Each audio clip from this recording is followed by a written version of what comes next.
in a rental house, and there's a lot of things we would do differently if this was our house, so keep that in mind. But I wanted you to look at the grass. I wanted you to look at what it looks like here in the front before we go into the back.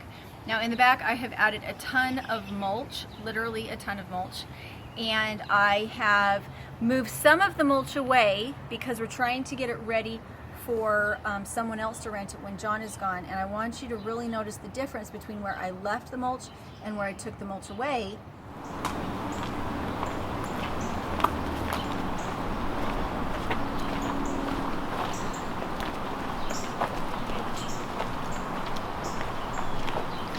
Okay, so we cleaned everything out. It took about 5 minutes to clean up the rabbit hutch and everything else that needed to be cleaned up. We removed the side gate here that we were using to keep the poultry in.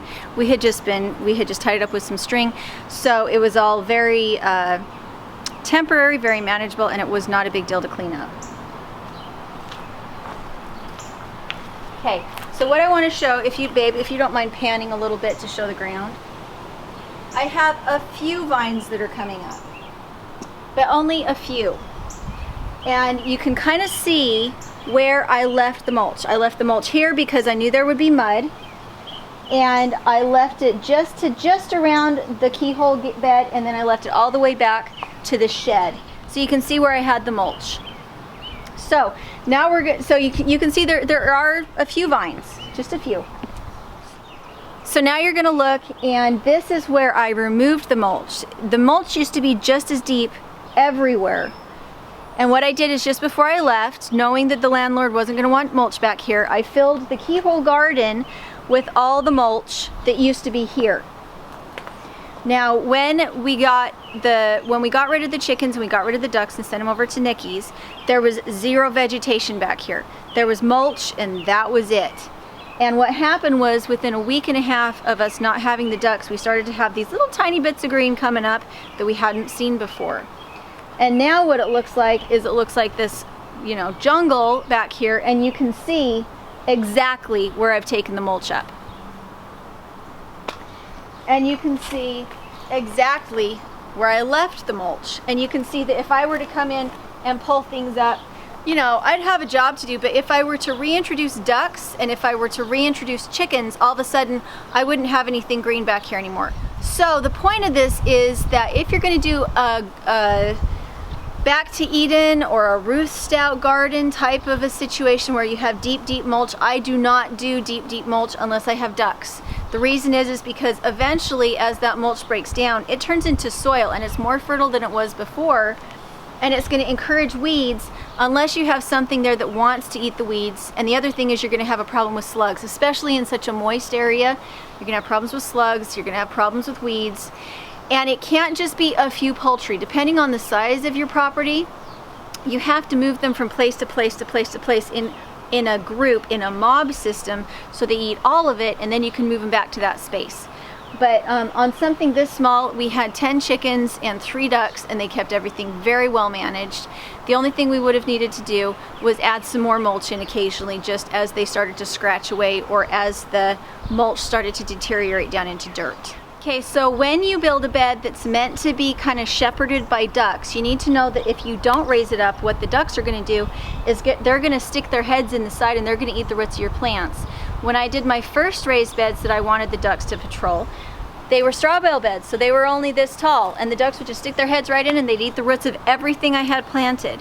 And so the next time I did it, they're this tall, and now if I keep the ducks' wings clipped, they can't get up in here. But if I don't keep them clipped, they'll just fly up into the bed.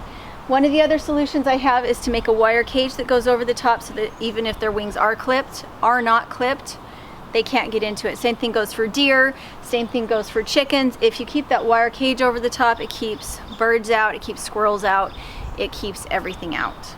And it's just pretty much in the same shape as the PVC. Why are you eating me? Or are you licking me? Why are you licking me? What a funny chicken you are. What, chicken? What do you want? I gotta show you my chicken who thinks she wants to eat my leg. She's doing it very, very gently and very sweetly, but she wants to eat my leg. Do you see how much better these guys look? Didn't she look pretty? All her feathers have come back in. And they're starting to get some nice coloration on them. So, happy day for caged, unhappy chickens. I'm so glad that they're doing better.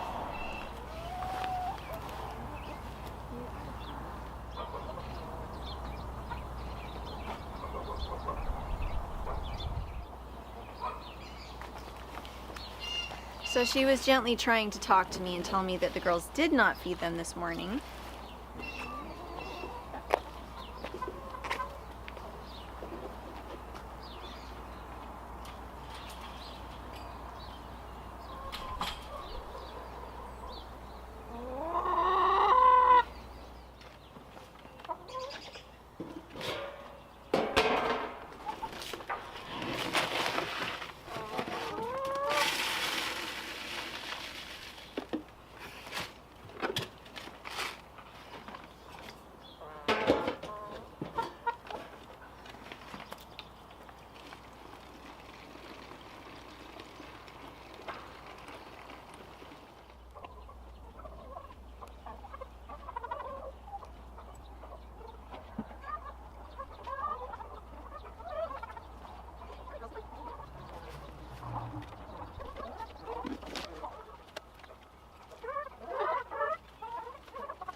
No, I'm gonna name him. Well, he's gonna be the only boy we have. Where's your head, buddy?